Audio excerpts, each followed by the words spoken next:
Hi guys, I'm Shmee. Hello and welcome back to the channel where you join me this evening in California for the launch of the brand new Corvette.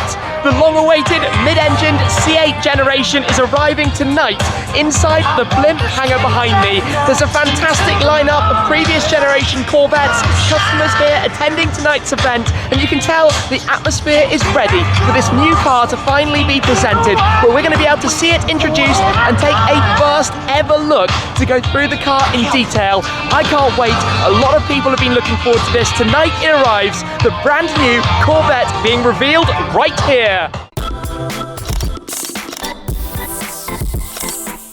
How is this for a special display that greets us indoors? You've got the various generations C1, C2, C3, C4, C5, C6, C7, plus some pretty spectacular race cars as well. But this is where it's all going to be happening. This is quite a venue. Let's go find a seat and take a watch. 2020 mid-engine Corvette.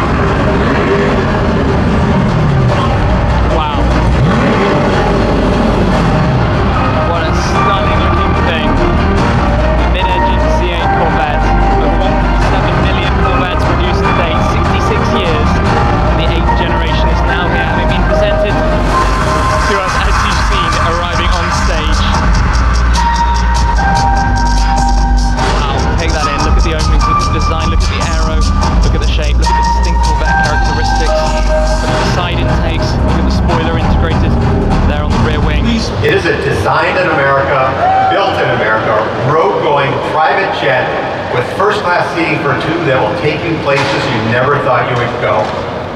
In short, the Corvette is an attainable dream car. That has been true for 66 years, and the 2020 Stingray makes that truer than ever.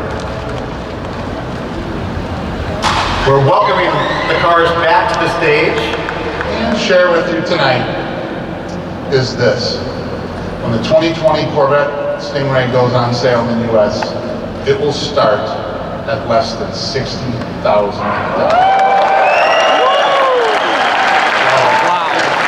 Stingray less than $60,000. Very shortly, we're going to be able to take a look at these in some more detail down the stage. Here we are then. It is very, very busy. A lot of people coming to have an up-close look at the brand new car. In fact, there are three of them here on the stage. We've got the red car, the blue car just over behind. There's a white car here too, but we're going to focus on this, fitted with the Z51 package with the splitter and wing. But let me take you around after a fantastic introduction presentation that we've actually had, some great videos, some guest presenters as well. But this is it, the 8th generation Corvette, the first mid-engined Corvette, and we'll take a better look at the engine that's back there as well in a moment. Some signature design elements, the dual tail lights that you have with the 3D sculpturing as well on this, the wing that you get with the Z51 package. In fact, while it's open, let's come and have a quick look at it.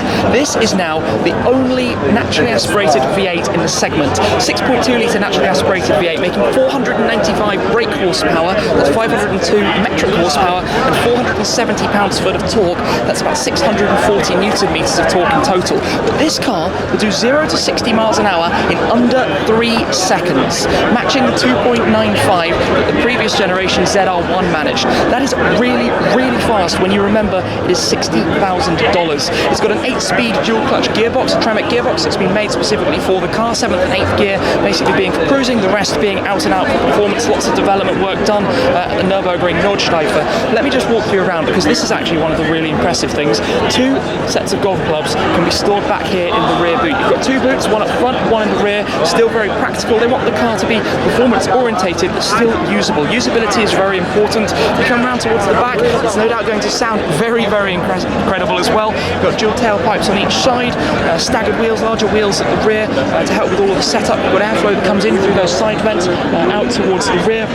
Of course, being, I guess, more positioned towards sports, towards the sport end than the previous generation. A lot's had to change and work and attention has been paid towards aerodynamics. This rear window is quite interesting as well, a very large glass window. I should point out at this stage that that roof panel, the Targa panel, as with all generations of Corvettes, can also be stored back here in the rear. A convertible version will follow, but for the Stingray, the roof can go back there too. If we come around, we will have a look at the interior in a moment, but let me come and try and squeeze through. In fact, maybe we'll have a look at some of the other cars that are here. As you can see, it is really very busy. I'm just trying to dive around to get you the best angles possible. So to take a look at the front of the car, that same kind of style that we saw on the C7, in fact, has been sharpened up. Of course, a much shorter nose than before. Obviously, the engine has moved away. It's no longer found there, and it's moved towards the back. But down below, you've got those openings, large radiators for cooling that you can spot there. Lots of openings through the centre as well. In fact, interested to see how more of this works. I can spot a camera just down there at the front. I think also there's a new performance data recorder, the track telemetry system, that also operates as a dash cam. It's always recording if you wanted to, and it has the updated software that we had a quick video of and does some very clever things. Just walking around, learning, looking as we go, really taking all of this in. A first ever opportunity. At this stage, there is actually quite little information, so to speak, so I can't tell you too much. But I'm going to come through actually straight through the crowd here, come over towards the blue one. So 12 different colours available for the exterior, 6 colours available for the interior. Z51 package, as I've discussed. Just come around, actually really like this. The red is called Torch Red, the white is Arctic White. Not quite sure of the name of the blue. These wheels as well, different wheels that you can see on this car. $60,000. You get all of this for $60,000. And on the rear deck, just there where I'm pointing right now in front of the glass, is actually a rear camera that plays on the rear view mirror to give you visibility of what's happening behind. Dodging through a lot of people here. It's a very good looking car, and when you consider the price point this comes in at, that's the real, I think, surprise. And you heard the whoops from the room when it was announced and revealed that it was going to be available starting. The Stingray was going to start at under $60,000. My opportunity then to take a look at the interior. The car is built around a new aluminium chassis. Everything in here, though, you can immediately see is very much driver focused. You've got a 12-inch digital display for the dashboard. The infotainment system points right at the driver. You've got that central spine there with all of the controls that you might need to use while driving. There are 3 different seat options, GT1, GT2 and Competition Sport. We're looking at the Competition Sport seats here with the carbon fibre. But let me take a step inside just to have a slightly better look at this. The steering wheel, traditional 2-spoke style design, but squared off at the top for visibility, squared off at the bottom for legroom. There's an inch more seat travel than in the previous cars, and this feels very much like the whole environment is targeted towards the driver. So the infotainment system, uncluttered. The only knob you have is home and the volume control. Down below here, you've got your PR&D, your driving controls, drive, neutral, reverse, park. You've got a few toggles as well. You've got a nose lifter. First time in a Corvette with a nose lifter, it will lift the car 2 inches. It's about 5 centimeters. There's also the front camera here. Then down the spine, my initial instinct is that this is actually quite complex. It feels a bit like you would have to learn where each of the controls you wanted are. You've got your HVAC controls up towards the top, your temperature, syncing the different auto, your raising and lowering the fan speed, and then coming down you've got all your heated windows, for example, and your heated seats and ventilated seats as well. Now for the passenger, that's not very approachable. The passenger would find it very hard to get to the controls, but right underneath you've got these very narrow, sleek looking air conditioning vents, all designed and integrated, but this dashboard zone very much focused directly towards the driver. You've got some controls, you've got the shift panels mounted on the back. There's not going to be a manual option, or maybe there will be in the future, but for now it is the 8-speed dual clutch only. On the steering wheel you've got your cruise control here, you've got some media controls over towards the right, and you've got your Z mode. So you've got the 4 driving modes that you had before, like sport and track and tour mode. Now you've got Z mode. Z mode allows you to configure just about everything inside the car to completely customize and set it up as you like. You can see what happens if I give a press of the button.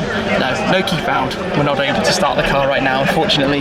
Not that I expected to be able to. We've got a head-up display. You can control the height of that from here. Just looking around learning, really. Here is your toggle, I guess, to open up different sections of the front and rear. You've got the lock and unlock. Here are your front compartment, your rear compartment buttons, your auto windows, your mirror controls. There's a Bose sound system, Bose Performance Series sound system, 14 speaker, the best system that they've ever actually installed inside a Stingray. And just to show you around quickly, a little bit of space back here, phone storage, Corvette Stingray plaque here on the back, and a fantastic view towards the engine bay.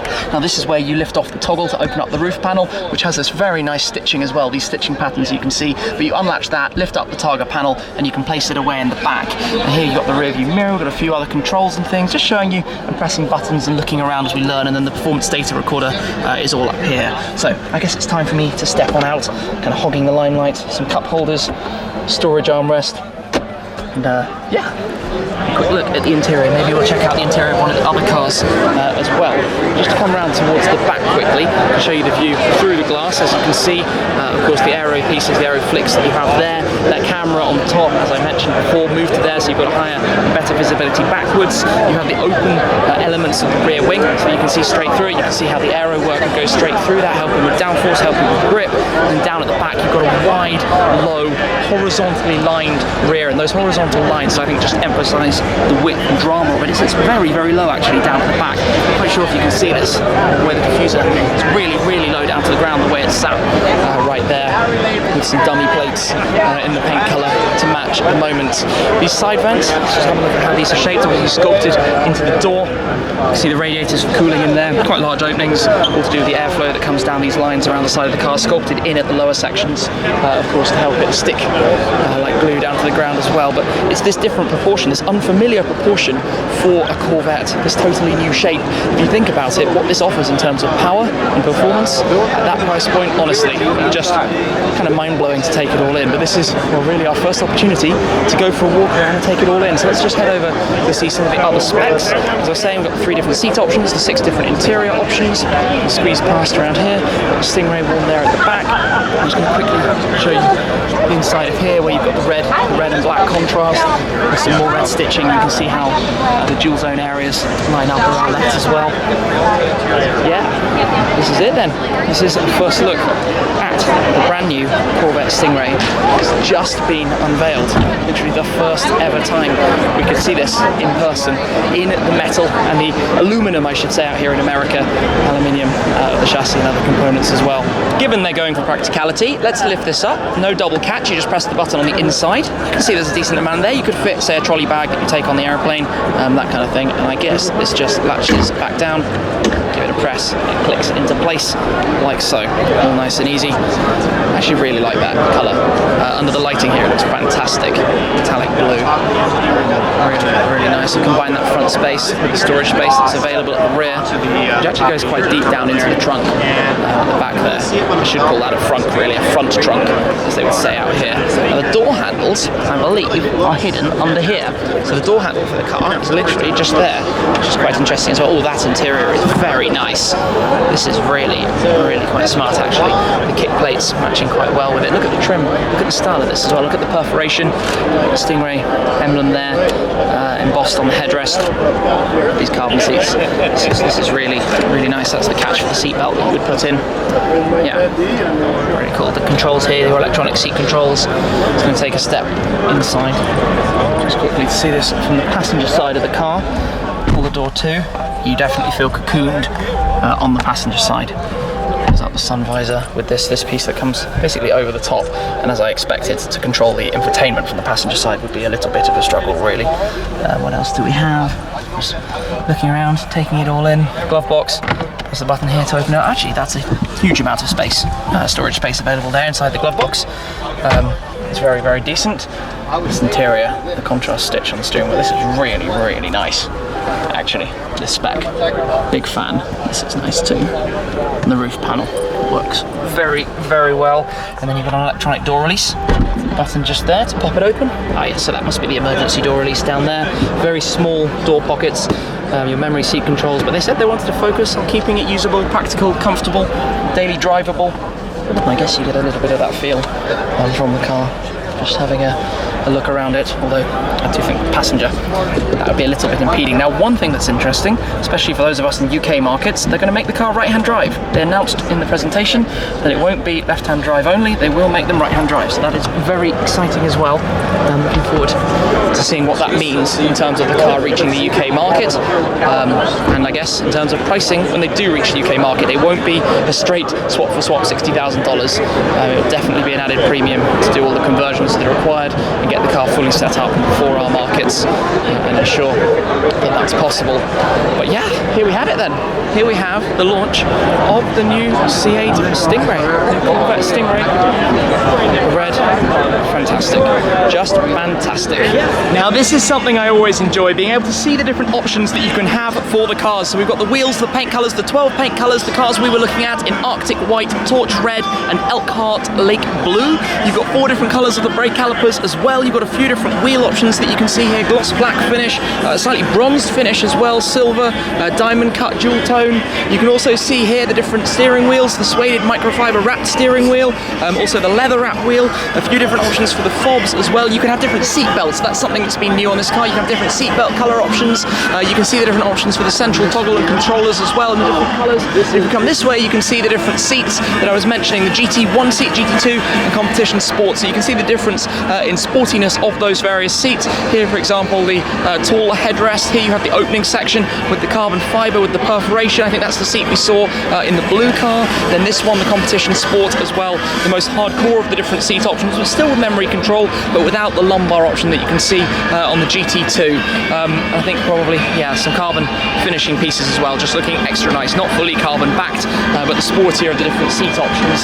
Then you can also see some of the various components here that help keep the car lightweight, the structure, the aluminium components, the aluminium chassis. This is actually quite interesting as well. Let me just squeeze through and show you some of these, the particularly large pieces that are used in this, large components that go inside the car.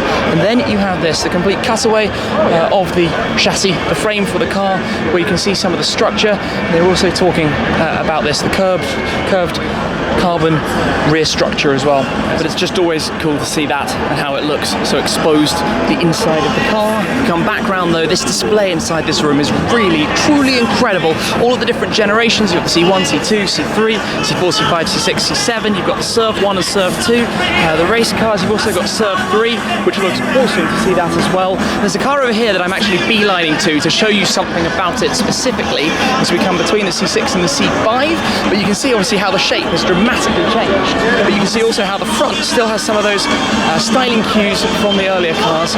Go straight through to this one, a brown car tucked in here, and I come right to the back of it because as a demonstration they are showing the capacity inside the boot of this, or the trunk of this, where they have 2 sets of gold clubs on demonstration. So you can see exactly how a standard club set will fit back there inside, just inside that rear lid. Of course you've got to lift up to get them in, but what this offers, the price point that it offers it, well, that is the most impressive thing of the evening, I think it has to be said. So, there we go. What a thing. But you know what? I'm going to wrap it up there. I look forward to showing you more with the car in the future, hopefully having an opportunity to take one for a drive when they reach the streets. But I've been very impressed by the way this car is launched. Some things a little bit peculiar, but when you consider what you get and the money that you pay for it, well, this is going to be very hard to beat. Packs a punch, 0 to 60 they were saying, like the Lamborghini Huracan, which costs 4 times the price. And here we have this. We made its debut tonight at a special event here in this old blimp hangar. What a location, what an evening. Thank you very much for watching. I hope you enjoyed the video and a first look at the new Corvette Stingray. That's it for this time. I'll see you again very soon. Cheers.